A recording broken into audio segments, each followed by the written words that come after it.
Sa pagpapatuloy na usapin sa flood control anomaly, hinamon ni Bicol Saro Party List Representative Terry Ridon ang Independent Committee on Infrastructure o ICI na bilisan at palawakin ang investigasyon sa gitna ng pagbibitiw ni Senator Ping Lacson bilang chairman ng Blue Ribbon Committee.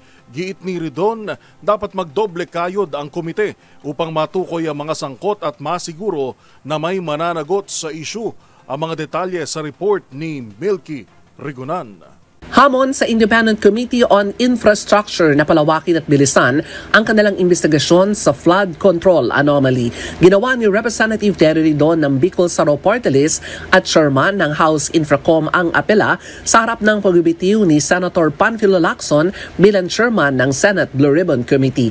Ayon kay Ridon, malaking kawalan ang paglisan ni Lacson bilang chairman ng Blue Ribbon Committee habang lumalawak na at lumalalim na ang investigasyon hindi lamang sa DPWH kundi ang ugnay ng iba pang ahensya ng gobyerno at matataas na opisyal. Sabi ni Ridon sa investigasyon ng komite, sa ilalim ng liderato ni Lacson, pinatatag nito ang mga naunang nabulgar na mga testimonya at nailahad sa House Infracom. Kabilang na dito ang initial confession sa House Infracom ni Bryce Hernandez at JP Mendoza na nagbukas para matukoy ang mga sangkot na contractors, DPWH officials hanggang babanggit ng umano'y executive branch.